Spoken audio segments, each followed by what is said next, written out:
What's up, family? Darrell the Bossman here. You're tuned into the Bossman Show on AM 1010, AM 1430, 1055 The King. Check The King out at 105theking.com and the Bossman Show at bossmanshow.com. Hit me up on Instagram, The Bossman Show, Twitter at Bossman Show, and Facebook, Bossman Show. It's the Bossman on your radio. Listen to the Bossman Show with your host, JR, Saturdays at 9 a.m. right here on AM 1010, The King. What's up, good people? BetOnline is your number one source for all your betting needs. The latest odds, lines, and matchup reports for baseball, boxing, golf, and more. BetOnline continues to be the fastest and easiest way to place your wagers, including live betting and your favorite casino and card games available to play right from your phone. Head to the website or use your mobile device to sign up today and get in on the action. Remember to use your promo code BELIEVE, BLEAV, for your 50% welcome bonus on your first deposit. BetOnline, where the game starts. BS3 Network, changing the way you watch TV. Yes, BS3 Network, changing the way you watch TV, covering content and hot topics from A to Z, sports, music, society and culture, movie reviews, you name it, we have it. Check it out on bs3network.com or check us out on Roku, BS3 TV on Roku, as well as check out your favorite podcast on all podcast platforms or Spreaker.com/BS3 Network. You are now tuned to BS3 Network.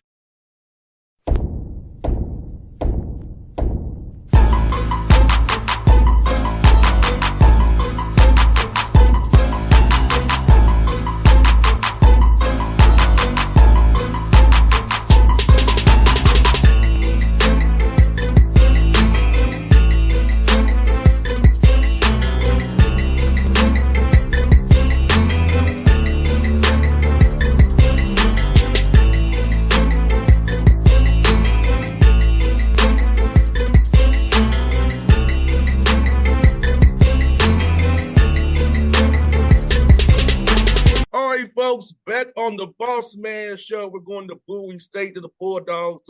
Legendary coach of Bowie State, Darrell Brooks, his alma mater, been there for years, man. Got a new extension as well. Coach Brooks, good to talk to you, man. How life up there at Bowie State, man? Life's going well, man. We can't complain. We are getting ready to start classes in a week. Really excited, really excited. And again, I'm just so thankful that you got me on your show. You're welcome, Coach. Coach Kids, man, you've been at Bowie State for so many years, man, as an alumni, helping out with the program, a coach, now 14 years going to you as the head coach. So how does it feel, man, to be somewhere so long in one spot in this world, college basketball, where people are gone in 2 and 3 years all the time? Yeah. You know what? It's really been an honor. I came out of New York a long time ago, 1974, came down. I came to Bowie to play basketball in my mind, but I got educated. I got a degree. I met some lifelong friends. I met my wife. So Bowie's been really, really, really a big, huge part of my life. But it's been an honor to be here for this long. And, Coach, I know how proud I feel about my school, Tennessee State. And for you to lead a program that you went to, played for. So when you recruit a young man, nobody knows more about Bowie State than you. You've been in their shoes. So they can't, they're just say, Coach, so you had already lived with yourself. So I would help you in recruiting when you recruit us to a place where you know so intimately well. Yeah, I mean, it's home. So it's, I know it like the back of my hand, although we've had some changes, but I just kind of try to get across to them how big a place this was and is for me and this kinds of success life-wise, that I've had at Bowie State, my degree, being able to meet the people that I've been able to meet. It launched me into my career and the success, obviously, that we've had as a basketball program. So I just try to get those things across. Sometimes we'll walk through dorms on the campus tour and I go, I used to stay in that room, so but yeah, it's been nice. It's really been nice. And coach, for you is also being at HBCU, being at Bowie State and CIAA. Talk about your calling to lead young men, because I know for me going to Tennessee State, being led by people who look like me, understood my struggle and understood me and who I was as a person was very big for me coming out of Atlanta, going to Nashville, leaving home. So how is that for you, man, knowing that you're helping rear and got mold and guide mostly young black men to become better men once they leave your program? Again, I can't say this enough. It's really an honor. And I just go back to when I came to Bowie State and I had people that looked like me that ran the school, that understand that were understanding things in life that I hadn't gone through, who guided me, who helped mold me, who mentored me. So I'm just trying to carry that on. So, again, it's a huge part of my life. I really enjoy mentoring and helping to grow young black men. Yes, coach, it's so important, and I feel like it's more important now than ever. What's going on in our culture and society. We need people like I guess so elders like yourself to help guys. I'm almost 40, coach. So, but I look at the guys like who in your age range and older. My father's in his 80s, so I look to you all for guidance, because you all have seen this, what's kind of going on already, since what's trying to go on again. And I feel like having you all to lead and guide us is so important. I try to tell young black men, our elders are our key to our future. They ain't been through what we're going through right now. We need to tap into you all while you're still here with us. We can take the torch and lead it going forward, because this world we live in is crazy right now, coach. It's crazy. And you can't know where you're going unless you know where you came from. And like you said, the way this world is going now, they're trying to take away our history. They're trying to ban books. All of these things that are working against us as a culture, and as black people. So yeah, I think I agree. I think it's important, and I'm just happy to be in this position to be able to do that.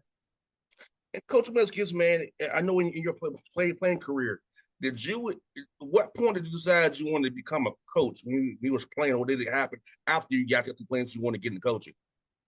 You know, Great question. As a player, I was a point guard and I was used to running things, but when I played, I never thought about coaching.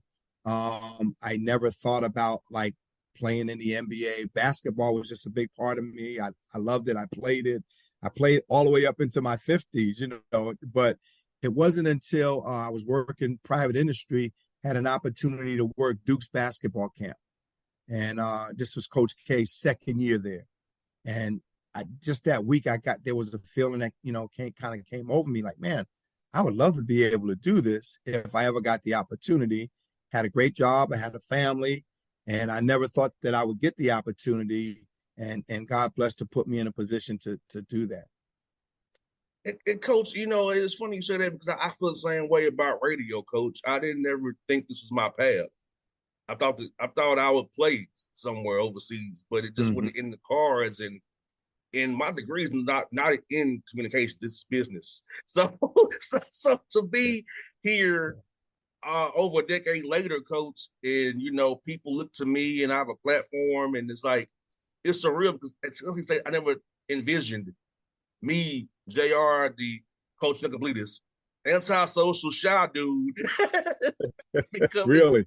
Yes, becoming the radio dude and doing what I do now. So I understand what you're saying wholeheartedly, Coach. Yeah, again, just being in this position, and this is going into my 15th year at Bowie State. I've coached college basketball for over 38 years, so I never envisioned myself being in where I am right now. Never thought about it. And Coach, for us, the young men here in Atlanta, and beyond listening to this interview here on my affiliates, what are the pillars of your program, and what kind of young man do you want to be a Bowie State Bulldog as you recruit them? What are you looking for? The first thing I tell a potential recruit is I want to coach like-minded people. So I want to coach dudes who are hungry. I want to coach dudes who got a burning desire to want to graduate. I want to coach guys that have a burning desire, to want to really improve as a player and as a person. And I want to have a burning desire for a guy that wants to be a pro. Why? Because I know if he really, really wants that, we're not going to ever have to chase him in the gym. We're not going to have to make him work extra. He's going to do all of the things that he has to do to try to get to his dream. So I want guys that are dreamers, because I'm a dreamer myself. I'm a dreamer myself. So we look for guys like that. I look for toughness, just kind of physical and mental toughness. I want guys that can be coached hard. Now, I'm old school.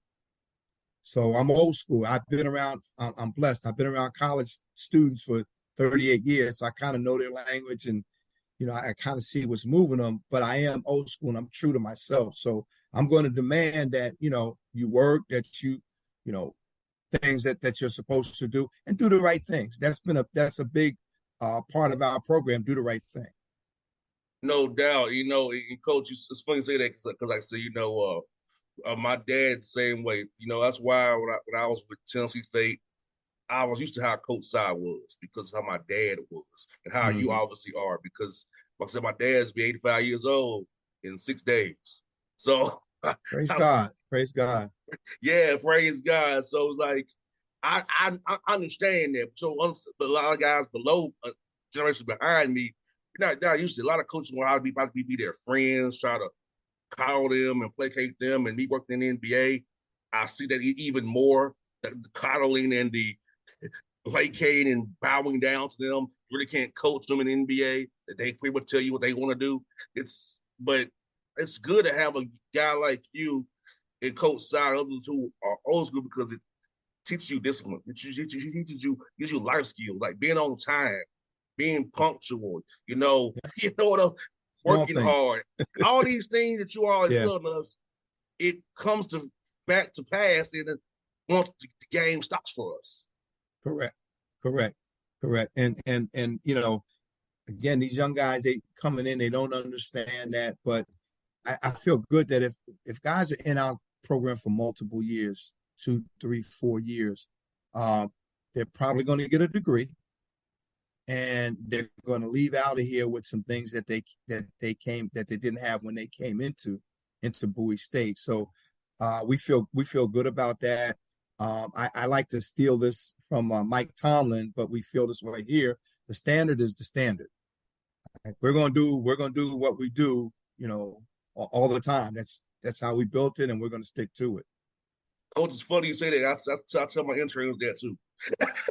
tell my interns that standard is the standard. Hey, I've been doing this over a decade. This is what we do here. That's what we do. Yeah. Hey, I'm too old to change it, to really change it anyway at this point. And yes, Coach, and about the degree at Bowie State, Coach, because you're in a great area for internships, networking. You're in Prince George's County, right there by the DMV, DC. So talk about the ability to, with that degree, getting an internship for networking. So once basketball stops at Bowie State, if you play there and get your degree, it's opportunities for you to tap into if you're using the right way while you're there. Absolutely. And we talk about this all the time. We're in arguably, the center of the country in Washington, D.C., and all that goes on with it. So it doesn't really matter, what field that you choose for your education. In this area, you're going to have an opportunity, number one, for, a great internship experience. And number two, most importantly, job opportunities when you're finished, when you finish your education. And obviously that's why young people go to school, to get educated and to find a career. So we just think that being in the DMV, that just there's so much here opportunity wise for people. Now, Coach, I know previously you all had a settlement in Maryland that gave money to Bowie, UMES, and Morgan and Coppin. How was that helping you on the basketball side, or just more the university side for those settlement that you all got, U4 schools up there? Well, I gotta be really candid. We don't athletics doesn't see a ton of that money. We see some of it. Gotcha. We haven't seen a ton of it. But what has happened for basketball in particular, the Kevin Durant Foundation gifted $500,000 to men's and women's basketball, and we used part of it to redo our gym. It's a beautiful facility. They gave 75,000 to men's basketball, 75,000 to women's basketball, and there was 30,000 left over for track athletes. So that's really helped us right here, right now, and into the future. No doubt. And fans out there, the D2 level a little different than D1 fans because coach can actually put up scholarships and spread it out because D2. At D1, it says you got it's 13, can't split them. But at your level, coach, in my career, that you can take that and split 10 and split it over, and you get guys in school and make it where you can get more than 13 on your roster if needed. Oh, correct. I'm more like a general manager in that, I got X number of dollars every year, and we have to make that work, and we combine it with their Pell Grants and some student loans and things of that nature to make it work. And yeah, we are able to stretch it out a little bit and maybe have a few more guys on our roster. The biggest thing for me is when you come into our program, I want you to have from a financial standpoint all that we can do to help you get out of here with as little loan balance as possible. Most guys that come through here, they're going to have some kind of loans when they leave school, but we try to package it so you have the least amount of loans possible when you graduate. Coach, I'm with you. Yeah, my master's degree, it was $30,000, but it's turning $84,000 now. There you go. So I'm a prime example where the undergrad was cool, but the master's degree, the interest is $84,000 now. But the master's degree was needed just in case radio never worked out. I needed to get my MBA. That's right. In case it didn't work out, it was one of those backup plans. Great glasses. Yeah, Coach. You the CIAA, man. Tell us. In Atlanta, we don't really have a C. We have ours SIAC schools, not CIAA. So tell us about CIAA, the environment of it, and how it used to be in Charlotte, which I loved it. But now it's in Baltimore. Tell us about your conference, man, for the people who don't really know about the way you went out. Obviously, CIAA is HBCU Conference Division II. It is historically one of the toughest Division II conferences in the country. We've had over the years several national champions from this conference. Obviously, Winston-Salem being the first one, Earl Monroe. But yes, it's a terrific conference.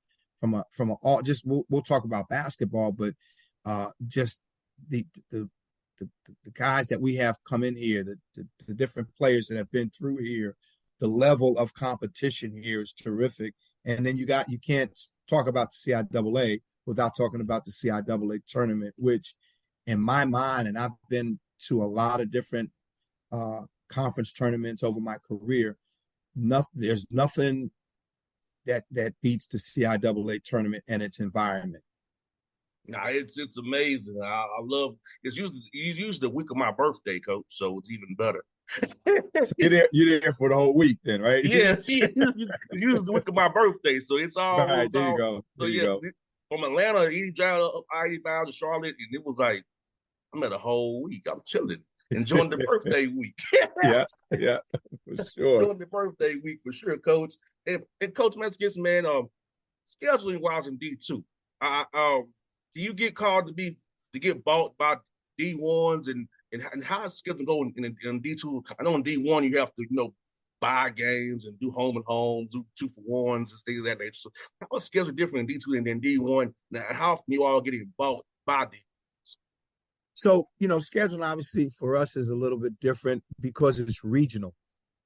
In D2, it's mostly regional. You want to, that's how the NCAA tournament for Division II is picked. It goes by region. So in D1, it's more of a national. You kind of schedule all over the country. we don't really deal with. We have some guarantee. We have some Division II schools who have enough money to say, hey, we'll play y'all. We won't come to y'all. If y'all come here, we'll give you some money. But it's nothing like the amounts that are in Division One. We've played over my career here. We've played several Division One teams, mostly in exhibitions. It's the beginning of the season. This year we're gonna play George Washington University in December. So for them, it's going to be a regular season game. For us, it's going to be an exhibition game. That's how it's going to be. So there's a difference. Like I said, the biggest difference in Division II is that scheduling is 95% regional. Got you. And Coach, let me ask you this, Coach, for tell me some guys who should look out for your team this year. For listeners, I kind of keep the eye on those young men. So as we prepare to watch college basketball in about 47 days, when we get practices going, things of that nature going, man. Yeah, we've got in basketball, period. I think you go as your guard you go. I mean, we gotta have size and things of that nature, but at every level, you better have some good guards. We feel like we have some guys coming back this year. 4 returning guards we think are going to be terrific for us in one capacity or another. Anthony Carpenter, who's a senior, Mark Bradshaw, who's a senior, Caleb Johnson, who's a junior, and Warren Muganda, who's a sophomore. We feel like those 4 guards are, they're going to play the lion's share of minutes, and we think that they give us a really, really good base of a backcourt. Then up front, a couple of guys like Joel Webb, who's going to be a senior, and Amari Winbush, and listen for this name, he's playing football as well, so he's going to join us a little late, but he's got a chance to be a terrific basketball player. And then just a couple of new guys, big 6'10" Jimmy Soranki, who's a junior college transfer. We're excited about him. And then a wing guard who's a grad transfer from Howard, Devin Richmond. So yeah, those are guys that just come to the top of my head right now. And Coach, with the NIL and the portal the way it is, has it allowed you to get better high school kids to commit to you sooner because the guys in the D1 want a non-commodity and they want a dude that's older. So if you able to get you some good high school kids out of the DC area, DMV area that would have been on the radar for maybe a low major in D1, but they can commit to you now because they're not really recruiting them guys right now. Absolutely. And Warren Muganda is one of those guys coming out of high school. He's a 6'2", 6'3" guard, great body, strong is the rim. And we felt like, there were some low D1s kind of sniffing around, but I think if it were not for the portal, he probably would have ended up there. No doubt. And Coach, I got one last one for you, Coach. So, actually I travel a lot. I come to DC a lot with Atlanta Hawks. So tell me this: what are some good food spots I should hit up when I come to DC with the Hawks this season? And when I'm chilling, when I'm not doing anything, she's on a practice right now. Wow. You know what, boss? That's a great question. There are so many. I mean, it just depends on what you're looking for. Anything, brother. Any wings, chili, soul food. It don't matter. I just want something good that I can host so I can eat. So I don't want to eat that catered hotel food that we be getting. Well, I would say this: if you're in DC, go down to the U Street corridor. Okay, it's down U Street, and what you're going to find is several different types of restaurants, foods. You're going to find probably anything that you want on the U Street corridor. I'll make it easy for you. I won't. Because I can't remember certain, names. That, I got you, U Street. But I'm telling you, you can't. If you go there, you can't go wrong down there. No doubt. Well, Coach Brooks, good to have you on the show, man. I'm gonna make sure I hit you up when I'm in DC with the Hawks, Please man, do. so we can get together, man. I got a relationship with a lot of the guys in DC area with Tony Skin, Kenny. I'm cool with Chris and GW as well. So yep. a lot of you guys in the area, I got relationships with. So I'm gonna make sure I see you as well, man. And we get together, couple see you practice if we're not doing anything as well. So we'll be, we play the Wizards when we get out. Hopefully, so they in between. So I can definitely hang out on that off day for sure. Sounds good, man. Again, I appreciate you having me on. Have a great day. Look forward to seeing you soon. Thanks, Coach. Same to you, brother. All right, peace. BS3 Network. Changing the way you watch TV. Yes, BS3 Network, changing the way you watch TV, covering content and hot topics from A to Z. Sports, music, society and culture, movie reviews. You name it, we have it. Check it out on bs3network.com or check us out on Roku, BS3 TV on Roku, as well as check out your favorite podcast on all podcast platforms or Spreaker.com/BS3 Network. You are now tuned to BS3 Network. What's up, good people? BetOnline is your number one source for all your betting needs. The latest odds, lines, and matchup reports for baseball, boxing, golf, and more. BetOnline continues to be the fastest and easiest way to place your wagers, including live betting and your favorite casino and card games available to play right from your phone. Head to the website or use your mobile device to sign up today and get in on the action. Remember to use your promo code BELIEVE, BLEAV, for your 50% welcome bonus on your first deposit. BetOnline, where the game starts. What's up, family? Darrell the Bossman here. You're tuned into the Bossman Show on AM 1010, AM 1430, 1055 The King. Check The King out at 105theking.com and the Bossman Show at bossmanshow.com. Hit me up on Instagram, The Bossman Show, Twitter at Bossman Show, and Facebook, Bossman Show. It's the Bossman on your radio. Listen to The Bossman Show with your host, JR, Saturdays at 9 a.m. right here on AM 1010, The King.